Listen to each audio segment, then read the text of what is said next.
10 ವರ್ಷ ಹಿಂದಕ್ಕೆ ಹೋದ್ರೆ ಮಲಯಾಳಂ ಇಂಡಸ್ಟ್ರಿ ಹೆಂಗಿತ್ತು? ನಾವು ಅಷ್ಟು ಅದ್ರ ಕಾನ್ಸಂಟ್ರೇಟ್ ಮಾಡ್ತಿದ್ವಾ? ಇಲ್ಲ. ಇತ್ತೀಚೆಗೆ ಒಂದು 4-5 ವರ್ಷದಿಂದ ಅವ್ರು ಮಾಡುವಂತ ಮೂವಿ, ಅವ್ರು ಯೋಚನೆ ಮಾಡುವಂತ ಥಾಟ್ಸ್ ಕಂಪ್ಲೀಟ್ ಚೇಂಜ್ ಆಗಿದೆ.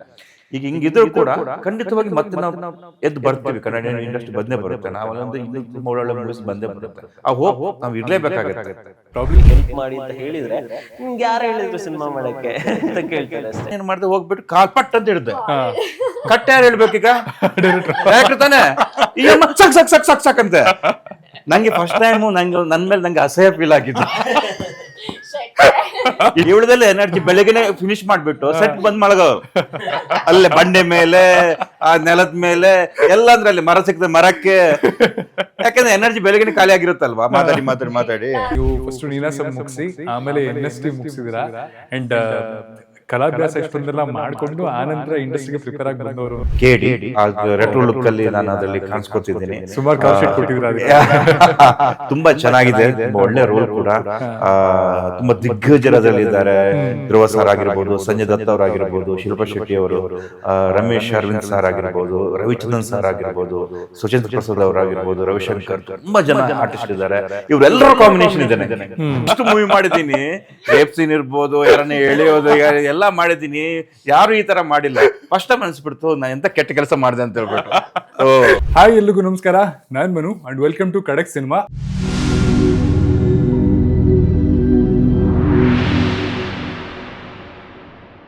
ಇವತ್ತು ನನ್ನ ಜೊತೆ ನನ್ನ ಶೋ ಅಲ್ಲಿ ಜಂಗಲ್ ಮಂಗಲ್ ಸಿನಿಮಾದ ನಿರ್ದೇಶಕರು, ಹೀರೋ ಹೀರೋಯಿನ್ ಇದ್ದಾರೆ.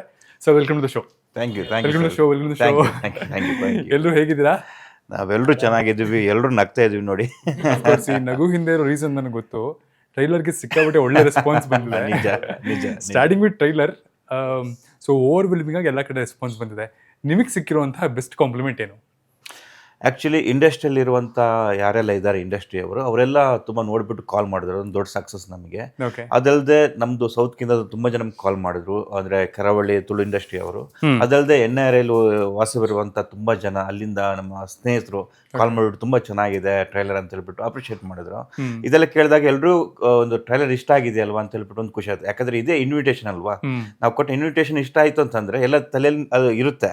ಎಕ್ಸಾಕ್ಟ್ಲಿ. ಸೊ ಮೂವಿಗೆ ಬರೋಕ್ಕೆ ಸೊ ಅದೊಂದು ಖುಷಿ ಇದೆ ನಮಗೆ. ನಿಮ್ಗೆ ಸಿಕ್ಕಂತ ಬೆಸ್ಟ್ ಕಾಂಪ್ಲಿಮೆಂಟ್ ಅಂದರೆ ನಾನು ಸೀರಿಯಲ್ ಮಾಡ್ತಾ ಇದ್ದೀನಿ. ಸೊ ಹಾಗಾಗಿ ನನ್ನ ಕೊಲೀಗ್ಸ್ ಎಲ್ಲ ಅದನ್ನ ಕೇಳಕ್ಕೆ ಶುರು, ಏನು ಮಾಡಿದ್ರಿ ಕಾಡ್ಗೆ ಹೋಗಿ, ಹೇಳೋ ನಿಜ ಹೇಳೋ, ಈ ಥರ.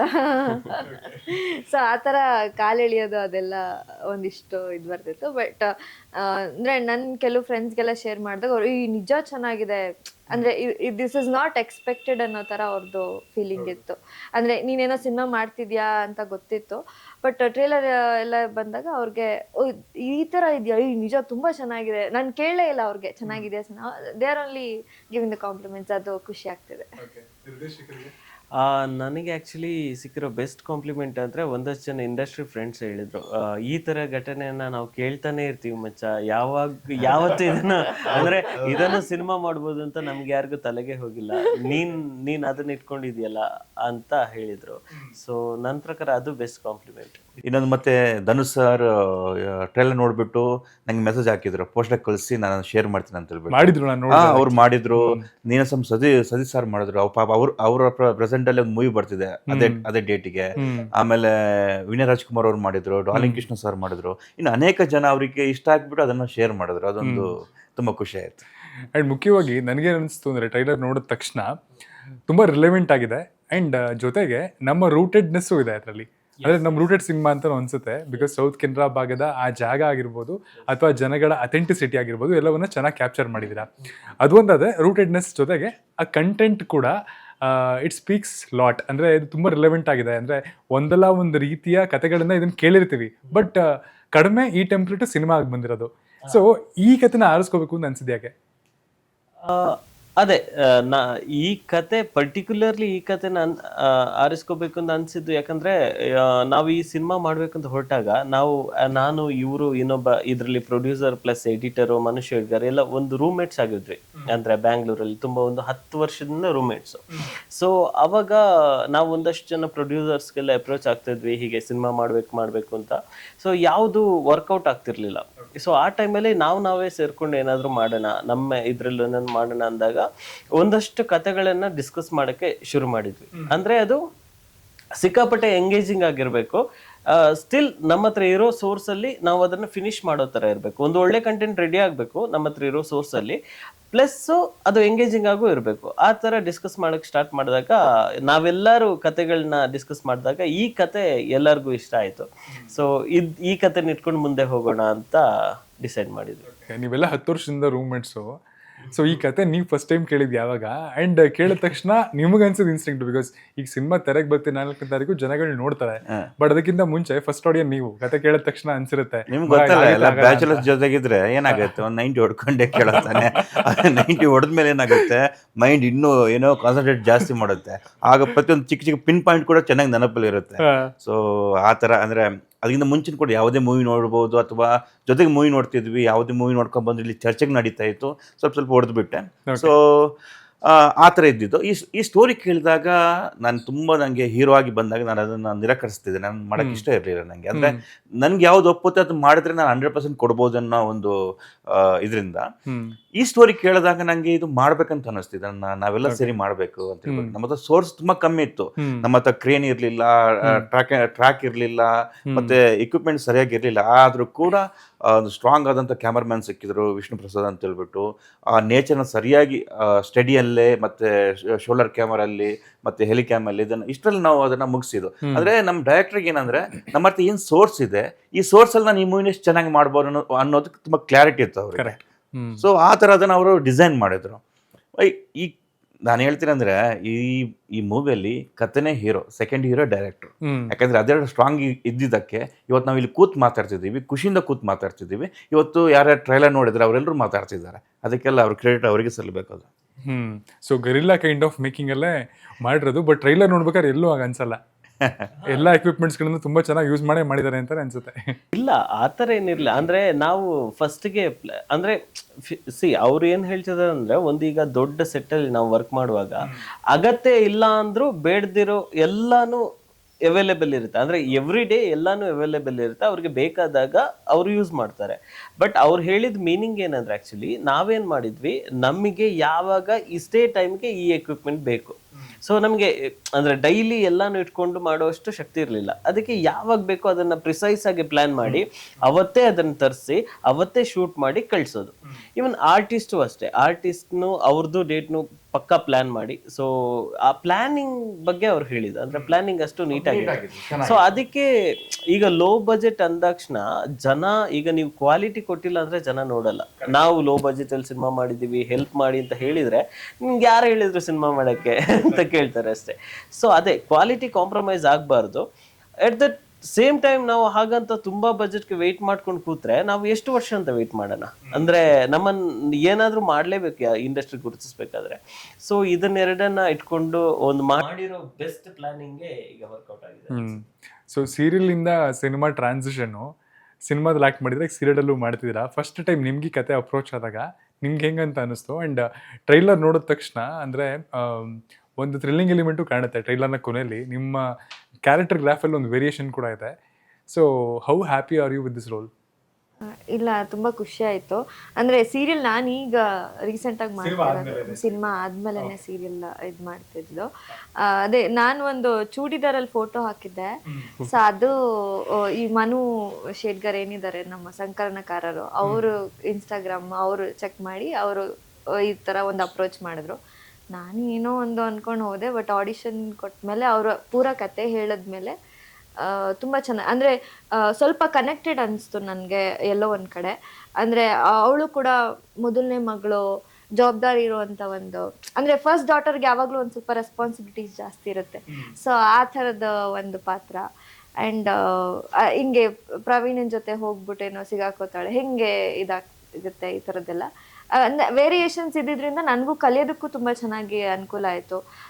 ಅಂದರೆ ಈ ಕಡೆ ಕಾಮಿಡಿ ಜಾನರು ಇದೆ, ಈ ಕಡೆ ಸೀರಿಯಸ್ನೆಸ್ಸು ಇದೆ. ಸೊ ಎಲ್ಲ ಥರದ ಒಂದು ವೇರಿಯೇಷನ್ಸ್ನ ನಾನು ಕಲಿತಾ ಹೋದೆ ಹಾಗೆ. ಸೊ ಚೂಡಿದಾರಲ್ಲಿ ಫೋಟೋ ನೋಡೋದೆ, ಚೂಡಿದಾರ ಹಾಕೊಂಡ್ಬಂದ್ಬಿಡಿ ಅಂತಂದ್ರ ಟ್ರೈಲರ್ ಇಡೀ ಮೂವಿ ಒಂದೇ ಚೂಡಿದಾರಲ್ಲಿ ಇದ್ದಾರೆ. Cost cutting. ಇಯರ್ಸ್ ತಗೊಂಡಿದ್ದು ಅದು ಒಂದೇ ಕಾಸ್ಟ್ಯೂಮ್ನ. ಇಲ್ಲ ಅದು ಆಡಿಷನ್ ಹೆಂಗಿತ್ತು? ಆಡಿಷನ್ ನಾನ್ ಏನೋ ಅಂತ ಸುಮ್ನೆ ಹೋದೆ. ಆಮೇಲೆ ಇವ್ರ ಬಗ್ಗೆ ಹೇಳಿದ್ರು, ಯಶ್ ಶೆಟ್ಟಿ ಸರ್ ಹಿಂಗೆ NSD ಮಾಡ್ಕೊಂಡ್ ಬಂದಿದ್ದಾರೆ, ನೀನಾಸಂ ಆ ಥರದ್ದೆಲ್ಲ ಹೇಳಿದ್ರಲ್ವಾ.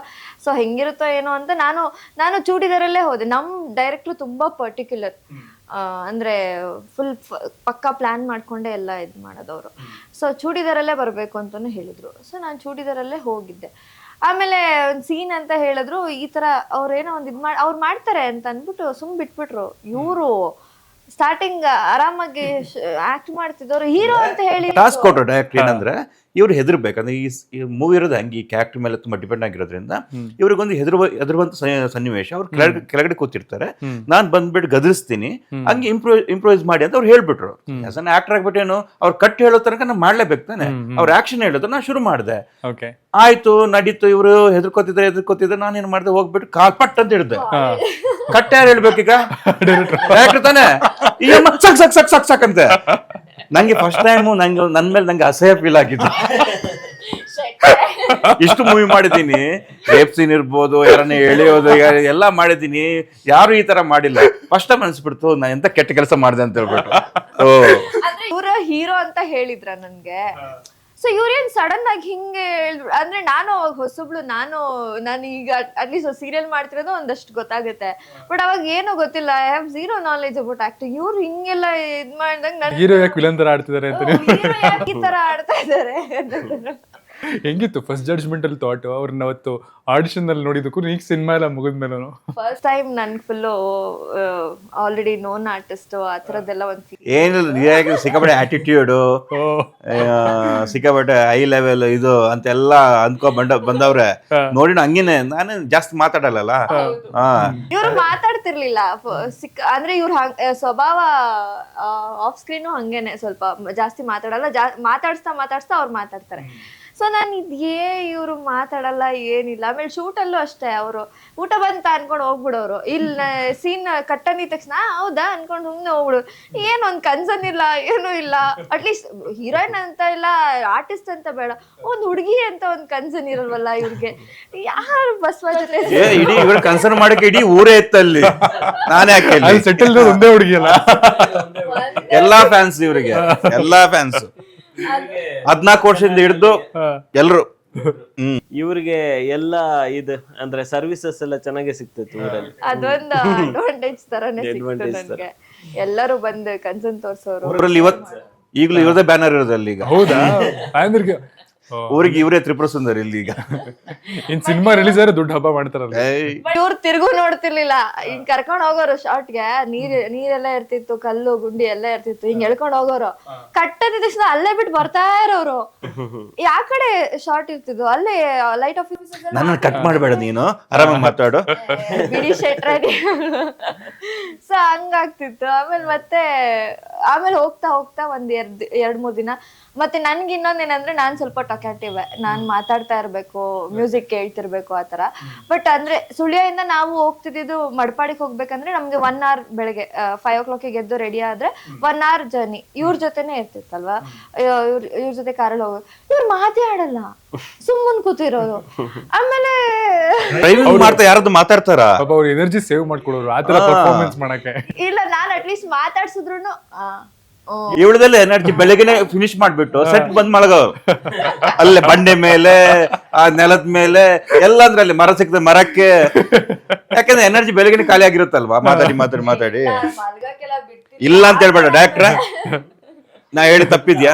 ಆಕ್ಚುಲಿ ಪಾಪ ತುಂಬಾ ಟಯರ್ಡ್ ಆಗ್ತಿತ್ತು. ಅಂದ್ರೆ ಇವರು ಬೆಂಗಳೂರಲ್ಲೇ ಬೆಳ್ದಿರೋಲ್ಲ ಅಲ್ವಾ, ಅಲ್ಲಿ ಕಾಡಲ್ಲಿ ಒಂದಷ್ಟು 1 kilometer ಎಲ್ಲ ನಡ್ಕೊಂಡು ಹೋಗಿ ಆಮೇಲೆ ಶೂಟ್. ಸೊ ಅಲ್ಲಿ ಶೂಟ್ ಅಲ್ಲೂ ಎನರ್ಜಿ ಹಾಕ್ಬೇಕು. ಇವ್ರ ಪಾಪ ಸಿಕ್ಕಾಪಟ್ಟೆ ಟಯರ್ಡ್ ಆಗ್ತಿದ್ರು. ಅಂದ್ರೆ ಅವ್ರಿಗೆ ಏನಕ್ಕಂದ್ರೆ ಅಭ್ಯಾಸ ಇಲ್ಲ ಅಲ್ಲ ಆತರ ಊರಲ್ಲಿದ್ದು. ಸೊ ಅದಕ್ಕೋಸ್ಕರ ನಾನ್ ಕಟ್ ಹೇಳಿದ ತಕ್ಷಣ ಹೋಗಿ ಅಲ್ಲಿ ಬಂಡೆ ಆದ್ರೆ ಅಲ್ಲಿ ಲೀಚಸ್ ಬೇರೆ ಇತ್ತು. ಅದು ಏನ್ ಭಯ ಇಲ್ಲ, ಬಂಡೆ ಆದ್ರೆ ಅದ್ರ ಮೇಲೆ ಶಿವ ಅಂತ ಮಲಗ್ಬಿಡೋದು. ಲೀಚಸ್ ಎಲ್ಲ ಸ್ವಂತ ಏನೋ ರಿಲೇಷನ್ಸ್ ತರ ಇವ್ರು ಬಿಹೇವ್ ಮಾಡ್ತಿದ್ವಿ. ನೋಡಿ ನನ್ಗೆ ಆತರ ಇದೇನೋ ಏನೋ ಸೋಫಾ ಇರ್ಬೇಕು, ಇದೆ ಆತರ ಏನಿಲ್ಲ, ತುಂಬಾ ಫ್ಲೆಕ್ಸಿಬಲ್ ಅಡ್ಜಸ್ಟ್ಮೆಂಟ್.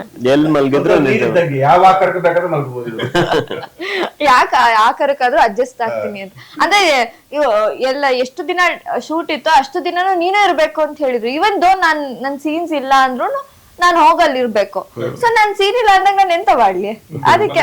ಮತ್ ಇನ್ನೊಂದು ಏನಾಗ್ತಿತ್ತು ಅಂದ್ರೆ ಇವರೆಲ್ಲ ಅವರು ತುಳು ಲ್ಯಾಂಗ್ವೇಜ್ ಅಲ್ಲಿ ಮಾತಾಡ್ತಿರೋರು, ನಾನ್ ಯಾರ ಜೊತೆ ಮಾತಾಡ್ಲಿ ಕಲ್ತ್ಕೊಂಡ್ರ ಶೂಟಿಂಗ್ ಮುಗಿಯೋಷ್ಟರಲ್ಲಿ? ಈಗ ಅರ್ಥ ಆಗುತ್ತೆ, ಇವ್ರುಗಳೆಲ್ಲ ಏನಾದ್ರು ಮಾತಾಡಿದ್ರೆ ನಂಗೆ ಗೊತ್ತಾಗುತ್ತೆ. ಅದನ್ನ ಬೈದ್ರೆ ಮಾತ್ರ ಗೊತ್ತಾಗೋದು, ಹೊಗಳಿದ್ರೆ ಏನು ಗೊತ್ತಾಗಲ್ಲ. ಹೊಗಳಲ್ಲ ಇವ್ರು ಯಾರು, ನನ್ ಮುಂದೆ ಅಂತೂ ಹೊಗಳಲ್ಲ. ಇವಳು ಎಷ್ಟೋ ಚಾಲು ಅಂದ್ರೆ ನನ್ ಮೇಲೆ ಸಿಕ್ಕಾಪಟ್ಟೆ ಸಿಟ್ಟಿತ್ತಲ್ವಾ.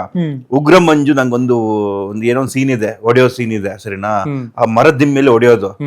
ಫಸ್ಟ್ ಒಂದು ಹೊಡಿತಾರೆ, ಸರಿ ಬೀಳುತ್ತೆ ಅದು ಬೆನ್ನಿಗೆ, ಸರಿಯಾಗಿ ಬೀಳುತ್ತೆ, ಬಿತ್ತು ಈ ಅಮ್ಮ ನಕ್ ಬಿಟ್ಟಿದ ಶಾರ್ಟ್ ಅಲ್ಲಿ. ಶಾರ್ಟ್ ಇನ್ನೊಂದ್ಸಲ ಮಾಡ್ಬೇಕು, ಇನ್ನೊಂದ್ಸಲ ಪೆಟ್ಟು ತಿನ್ಬೇಕು ನಾನೀಗ. ಅಷ್ಟರಷ್ಟು ಚಾಲಿದು ಚೆನ್ನಾಗಿ ನೋಡಿ ನೋಡಿ ಒಳ್ಳೆ ರಿವೆಂಜ್ ತಗೊಂಡಿದ್ದಾರೆ.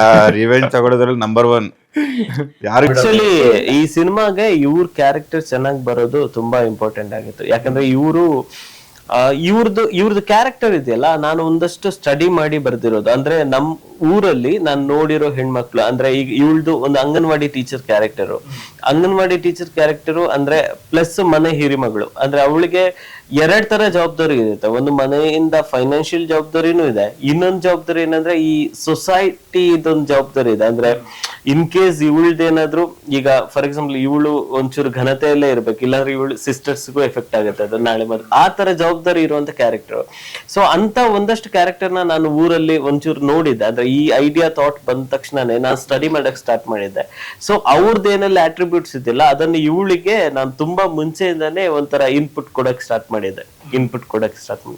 ಅದೆಲ್ಲ ತುಂಬಾ ಚೆನ್ನಾಗಿ ವರ್ಕ್ ಆಯ್ತು. ಫೈನಲಿ ನಮ್ ಸೆಲೆಕ್ಷನ್ ನಮ್ಗೆ ಸ್ಯಾಟಿಸ್ಫೈಡ್ ಆಗಿದೆ. ಹೌದು.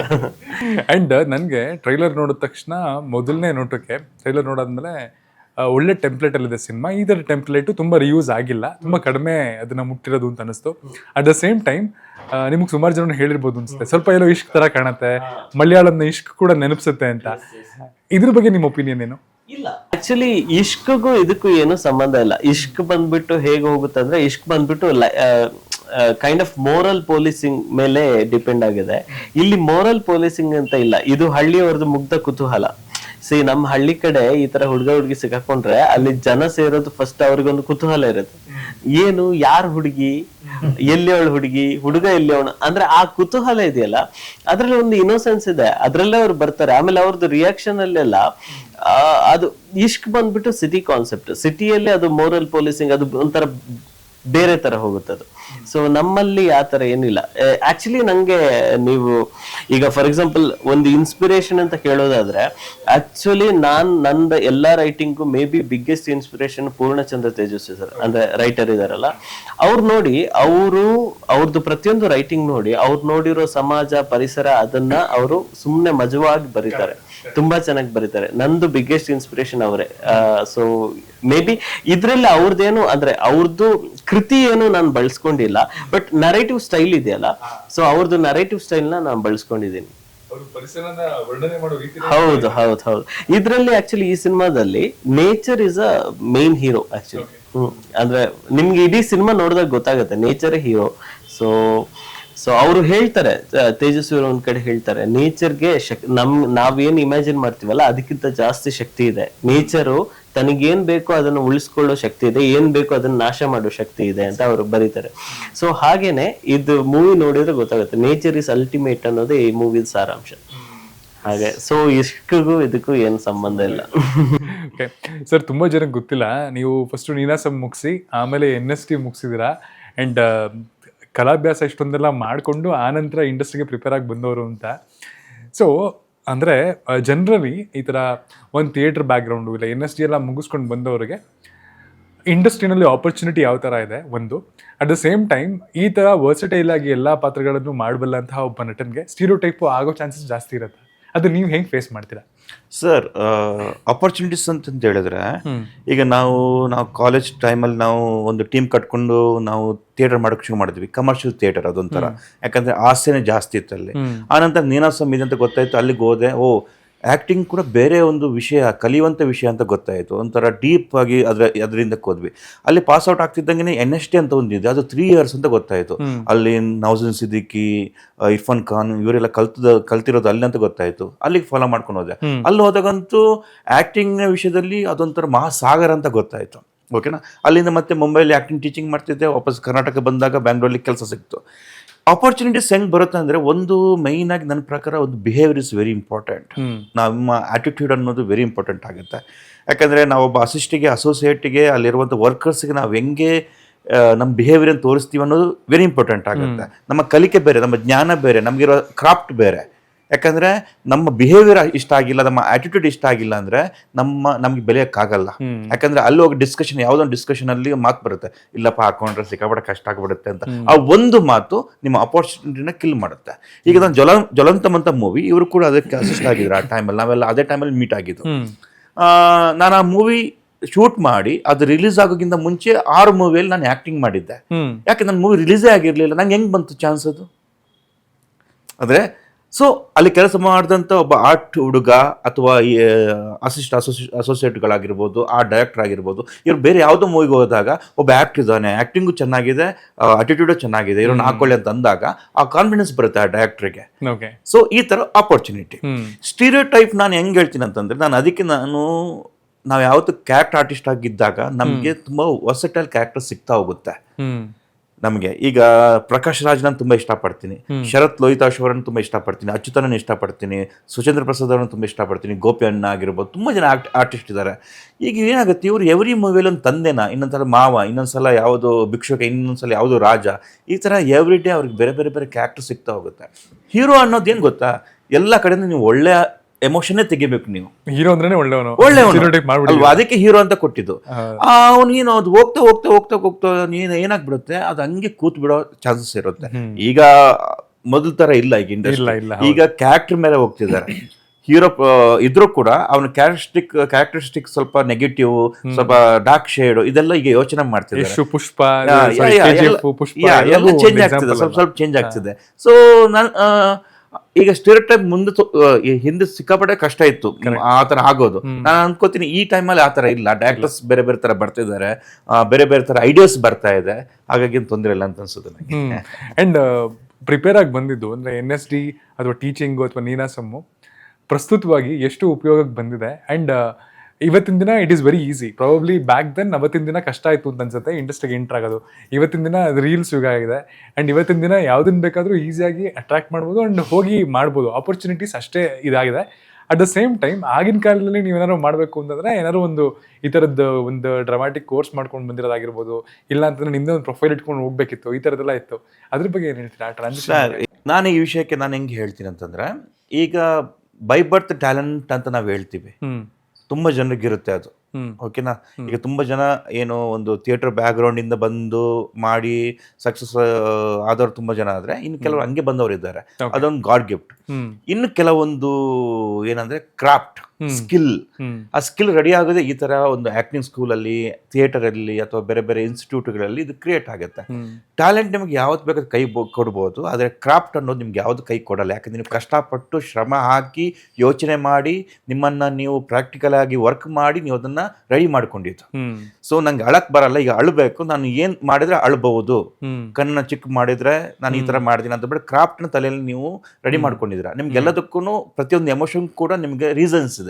ನನ್ನ ಬಾಡಿಲಿ ಏನ್ ಚೇಂಜ್ ಮಾಡ್ಬೋದು, ಎಮೋಷನ್ ಹೆಂಗ್ ಚೇಂಜ್ ಮಾಡೋ ಅನ್ನೋದು ನಿಮ್ಗೆ ಗೊತ್ತಿದೆ. ಸೊ ನಿಮ್ಗೆ ಯಾವತ್ತೂ ಕೈ ಕೊಡಲ್ಲ. ಮತ್ತೆ ಇನ್ನೊಂದೇನಂದ್ರೆ, ಈಗ ರೀಲ್ಸ್ ಯುಗ ಇದು, ಸರಿನಾ, ಫಾಲೋವರ್ಸ್ ಜಾಸ್ತಿ ಇರ್ತಾರೆ, ನಾನು ಇವ್ರನ್ನ ಹಾಕೊಂಡ್ರೆ ನಮ್ಗೆ ಒಳ್ಳೇದಾಗುತ್ತೆ ಅಂತ ಅನ್ಕೋತಾರೆ, ಡೈರೆಕ್ಟ್ ಹಾಕೋತಾರೆ. ಒಂದ್ಸಲ ಓಕೆ, 2 ಸಲ 3ನೇ ಸಲ ಯಾರಿದ್ದಾರೆ ರೀಲ್ಸ್ ಅವರು, ಅವರಿಗೆ ಟ್ಯಾಲೆಂಟ್ ಇದ್ರೆ ಮಾತ್ರ ಮುಂದಕ್ಕೆ ಹೋಗಕ್ಕೆ ಸಾಧ್ಯ. ಈಗ ಒಳಗಿನ ಸ್ಟಪ್ ಅದು ಬೇರೆನೆ. ನಮ್ಮ ಅಂದ ಚಂದ ನಾವು ಹೇಳ್ತಾ ಇರ್ತೀನಿ, ನೌಜನ್ ಸಿದ್ದಿಕಿ ನೋಡಕ್ ಚೆನ್ನಾಗಿದ್ದಾರ, ನಾನ್ ಚೆನ್ನಾಗಿದ್ದೀರಾ, ಯಾರು ಚೆನ್ನಾಗಿಲ್ಲ ಪ್ರಪಂಚದಲ್ಲಿ, ಯಾರು ಚೆನ್ನಾಗಿಲ್ಲ. ನಮ್ಮ ಒಳಗಡೆ ಒಂದು ಆಕ್ಟಿಂಗ್ ಅನ್ನೋ ಎನರ್ಜಿ ಇದೆಯಲ್ಲ, ನಾನೊಂದು ಪಾತ್ರ ಮಾಡ್ಬೇಕಾದ್ರೆ ಆ ಎನರ್ಜಿ ಹೊರಗೆ ಬರ್ಬೇಕಾದ್ರೆ, ನಾನು ತುಂಬಾ ಎಕ್ಸಾಂಪಲ್ ಕೊಡ್ತಾ ಇರ್ತೀನಿ. ನಮ್ಮ ಕಣ್ಣು ಲೆನ್ಸ್, ನಮ್ಮ ಮೊಬೈಲ್ ಒಂದು ಲೆನ್ಸ್, ಓಕೆನಾ. ನೋಡ್ತಿರೋಂಥ ಒಬ್ಬ ಆಡಿಯನ್ಸ್ ಕೂಡ ಅವ್ನು ಲೆನ್ಸ್ ಇಂದ ನೋಡ್ತಾನೆ. ನಾನು ಲೆನ್ಸ್ ಇಂದ ಆಕ್ಟಿಂಗ್ ಮಾಡ್ತೀನಿ, ಕ್ಯಾಮ್ರಾ ಲೆನ್ಸ್ ಸರಿ ಹಿಡಿಯುತ್ತೆ, ಅದು ಬಂದ್ಬಿಟ್ಟು ಏನೋ ಪರದಲ್ಲಿ ಅದು ಪ್ರೊಜೆಕ್ಟ್ ಆಗುತ್ತೆ, ಆಡಿಯನ್ಸ್ ಅವ್ರ ಕಣ್ ಲೆನ್ಸಿಂದ ನೋಡ್ತಾನೆ. ನನ್ನ ಕಣ್ಣಿಂದ ಬಂದಂತ ಎನರ್ಜಿ ಅಲ್ಲಿ ಪಾಸ್ ಆಗಿಬಿಟ್ಟು ಕರೆಕ್ಟಾಗಿ ಸಿಕ್ತು ಅಂದ್ರೆ ಅವ್ನು ಕನೆಕ್ಟ್ ಆಗ್ಬಿಡ್ತಾನೆ ನಂಗೆ. ಕರೆಕ್ಟ್. ಅವತ್ತಿಂದ ನಾನು ಅವನಿಗೆ ಚಂದ ಅನ್ಸೋಕೆ ಶುರು ಮಾಡ್ತೀನಿ. ಅವತ್ತಿನ ಅವ್ನು ನನ್ನನ್ನು ಪೂಜೆ ಮಾಡ್ತಾನೆ ಅಥವಾ ನನ್ನನ್ನು ಏನು ಫಾಲೋ ಮಾಡ್ತಾನೆ, ನಾನು ಎಲ್ಲ ಮೂವೀಸ್ ನೋಡೋಕೆ ಶುರು ಮಾಡ್ತೀನಿ. ಬಿಕಾಸ್ ನಾನು ಚೆನ್ನಾಗಿ ಅನಿಸ್ತಾ ಇದ್ದೀನಿ ಅವನಿಗೆ, ಯಾಕಂದ್ರೆ ಆ ಎನರ್ಜಿ ಸಿಗ್ತಿದೆ ಅವನಿಗೆ. ಆ ಎನರ್ಜಿ ಕೊಟ್ರೆ ನಾನು ಏನೋ ಮುಂದಕ್ಕೆ ಹೋಗ್ಬೋದು, ಇಲ್ಲಾಂದ್ರೆ ಒಂದೆರಡರಲ್ಲಿ ಹಿಂದಕ್ಕೆ ಹೋಗ್ಬಿಡ್ತೀನಿ. ಓಕೆ. ಆ್ಯಂಡ್ ನಿಮ್ಮ ಫಿಲ್ಮೋಗ್ರಫಿಯಲ್ಲಿ ಸುಮಾರು ವರ್ಸಟೈಲ್ ಪಾತ್ರಗಳನ್ನ ಮಾಡ್ಕೊಂಡ್ ಬಂದಿದ್ದೀರಾ. Maybe from supporting artist to villain, hero ಆಗಿ ಪ್ರಾಬಬ್ಲಿ ಸೂಜಿದಾರ ಆದ್ಮೇಲೆ. ಸೊ ಮಧ್ಯ ಒಂದು ಫೇಸಲ್ಲಿ ಪ್ರಾಬಬ್ಲಿ ಸುಮಾರಷ್ಟು ಸಿನಿಮಾಗಳಿಗೆ ಮೈನ್ ಲೀಡಾಗಿ ಮಾಡೋ ಅವಕಾಶ ಸಿಕ್ಕಿರುತ್ತೆ, ಅಥವಾ ಇದು ಡೆಸ್ಪರೇಟ್ ಕಾಲ, ಇಲ್ಲಾಂದರೆ ನಾನು ಆ ಪಾತ್ರಗಳು ಬಂದರೆ ಮಾತ್ರ ನಾನು ಮೇನ್ ಲೀಡಾಗಿ ಮಾಡ್ತೀನಿ ಅನ್ನೋದು. ಬಿಕಾಸ್ ಸೂಜಿದಾರದಿಂದ ಜಂಗಲ್ ಮಂಗಲ್ಗೆ ಸುಮಾರು ಸಮಯ ಹಿಡಿದಿದೆ, ಸುಮಾರಷ್ಟು ಸಿನಿಮಾಗಳನ್ನ ಮಧ್ಯ ಕೂಡ ಮಾಡಿದ್ರ.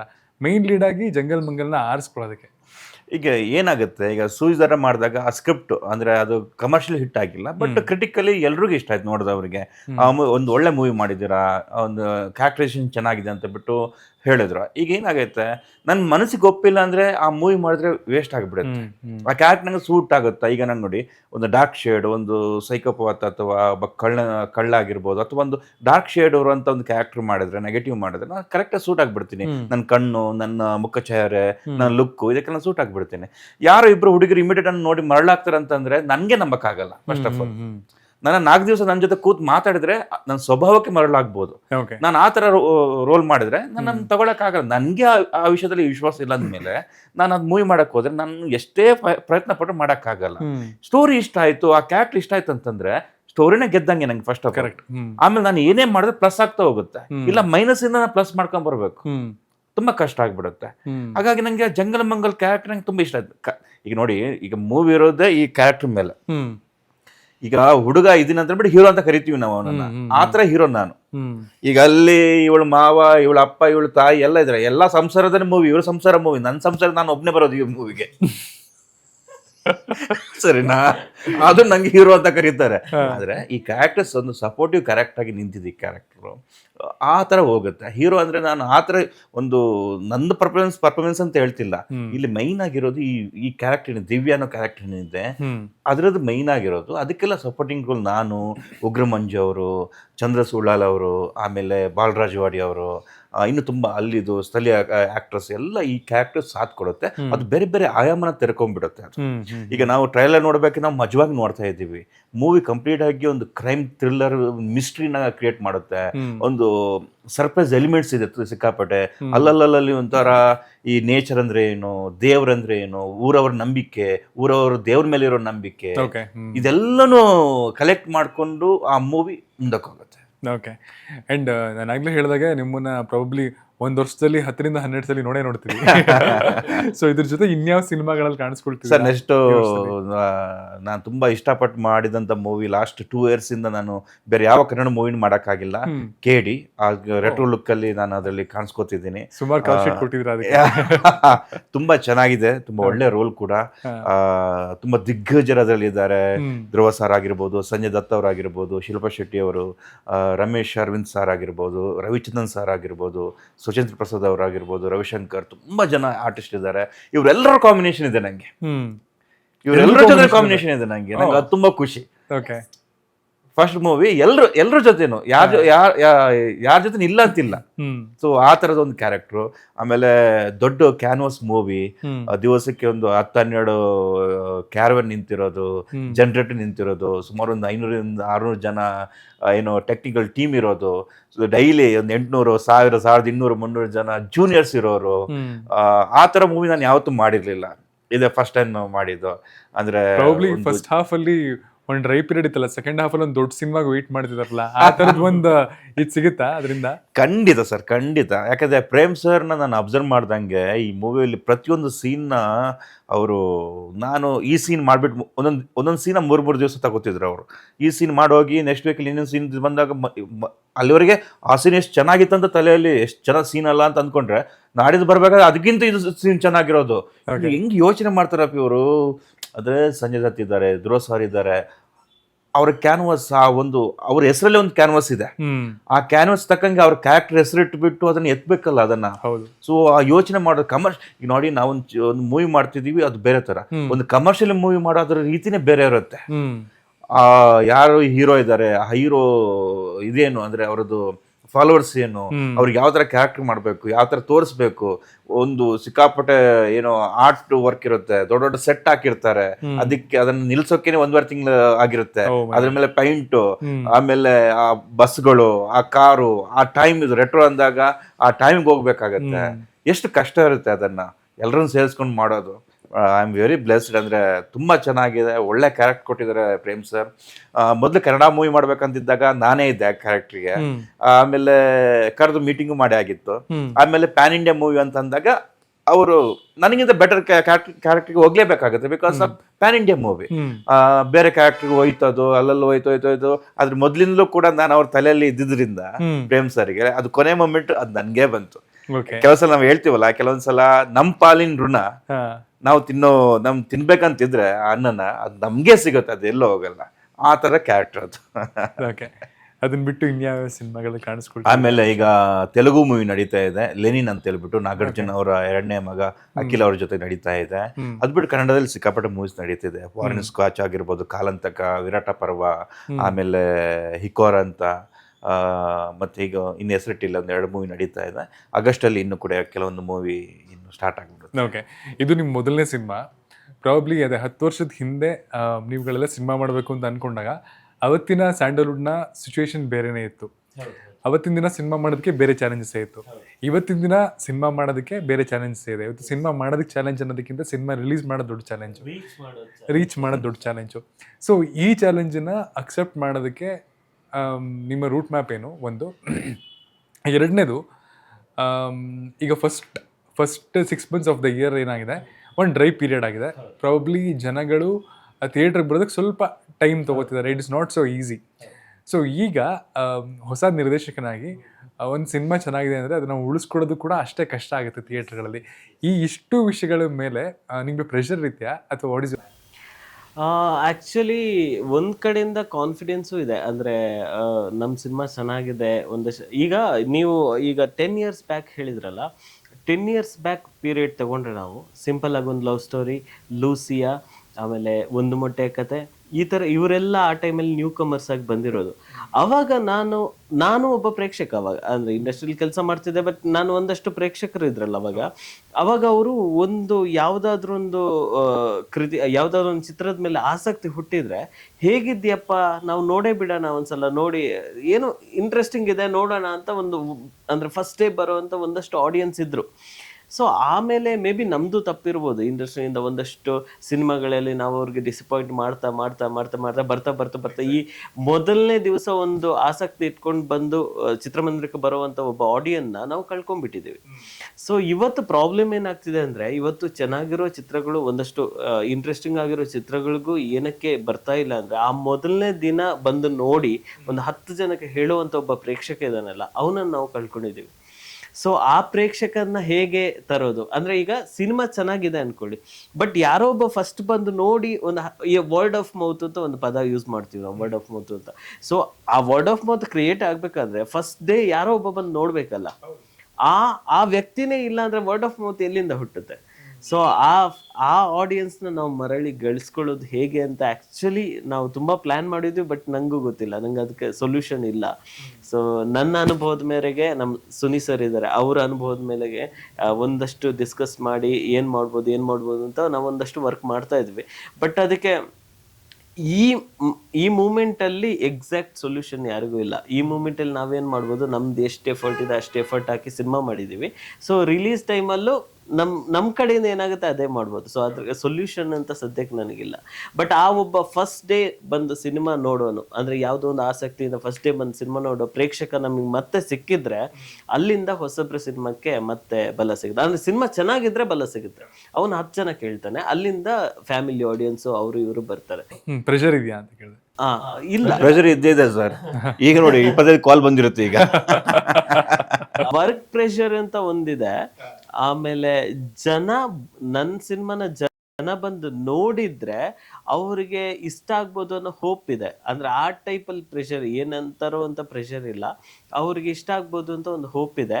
ಬಟ್ ಹೇಗೆ ಅಂತ ಅಂದ್ರೆ ಫಸ್ಟ್ ಡೇ ಕರ್ಸೋದು ಹೇಗೆ ಅಂತ ನಂಗೆ ಇನ್ನು ಗೊತ್ತಿಲ್ಲ. ನಮ್ದು 10 ವರ್ಷ ಹಿಂದಕ್ಕೆ ಹೋದ್ರೆ ಮಲಯಾಳಂ ಇಂಡಸ್ಟ್ರಿ ಹೆಂಗಿತ್ತು, ಹೌದು, ನಾವು ಅಷ್ಟು ಅದ್ರ ಬಗ್ಗೆ ಕಾನ್ಸಂಟ್ರೇಟ್ ಮಾಡ್ತಿದ್ವಾ? ಎಕ್ಸಾಕ್ಟ್ಲಿ. ಇಲ್ಲ, ಇತ್ತೀಚೆಗೆ ಒಂದು 4-5 ವರ್ಷದಿಂದ ಅವ್ರು ಮಾಡುವಂಥ ಮೂವಿ, ಅವ್ರು ಯೋಚನೆ ಮಾಡುವಂಥ ಥಾಟ್ಸ್ ಕಂಪ್ಲೀಟ್ ಚೇಂಜ್ ಆಗಿದೆ.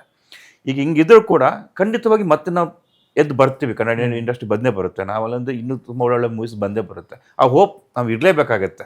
Probably consistency of good films ಆ ಕಲ್ಚರ್ನ ಮತ್ತೆ ತೊಗೊಂಬರೋದಕ್ಕೆ ಸಾಧ್ಯ ಆಗಲ್ಲ. ಆ್ಯಂಡ್ ನೀವು ನಿಮ್ಮ ಫಿಲ್ಮೋಗ್ರಫಿಲೂ ನೋಡಿರ್ತೀರ, ಅಂದರೆ ಸುಮಾರು ಸಿನಿಮಾಗಳು ಸಿಕ್ಕಾಪಟ್ಟೆ ಒಳ್ಳೆ ಓಪನಿಂಗ್ ತೊಗೊಂಡಿರುತ್ತೆ, ಹಿಟ್ ಆಗಿದೆ.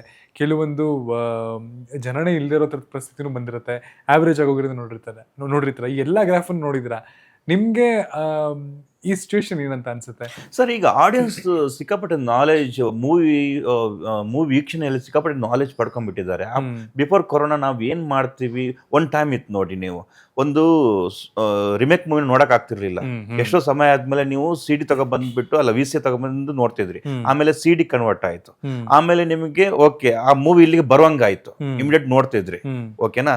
ಮೊದಲನೇ ಟೈಮಲ್ಲಿ ಪುಟ್ಟಣ ಕನಗಲ್ ಅವರು ಮೂವಿ ಮಾಡಿದ್ರೆ ತಮಿಳು ಅವರು, ತೆಲುಗು ಅವರು ಇಲ್ಲಿಗೆ ಬಂದ್ಬಿಟ್ಟು ಮೊದಲು ರಾತ್ರಿ ಬಂದ್ಬಿಟ್ಟು ಇಲ್ಲಿ ಕೂರ್ತಿದ್ರಂತೆ, ನೋಡ್ಕೊಂಡು ಹೋಗ್ತಿದ್ರಂತೆ. ಆಮೇಲೆ ಏನಾಯ್ತು, OTT ಶುರುವಾಯ್ತು. ಈ ಇಮಿಡಿಯೇಟ್ ಸಿಗಕ್ಕೆ ಶುರು ಮಾಡಿತು.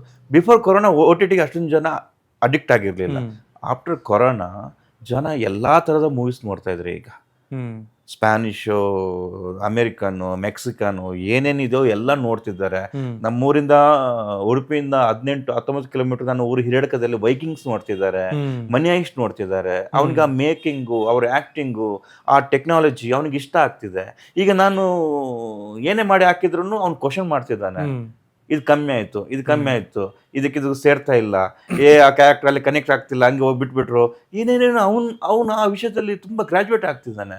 ಈಗ ನಾನು ಫೈಟು ರಕ್ಷಿತ್ ಮತ್ತೆ ನಾನು ಫೈಟ್ ಮಾಡೋಂಗಿಲ್ಲ. ರಕ್ಷಿತ್ ಒಳ್ಳೆ ಮೂವಿ ಮಾಡೋದ್ನ ನಾನು ಅವನಿಗಿಂತ ಚೆನ್ನಾಗಿ ಮಾಡ್ತೇನೆ ಅಂತ ಇವನ ಜೊತೆ ಫೈಟ್ ಮಾಡೋದಲ್ಲ.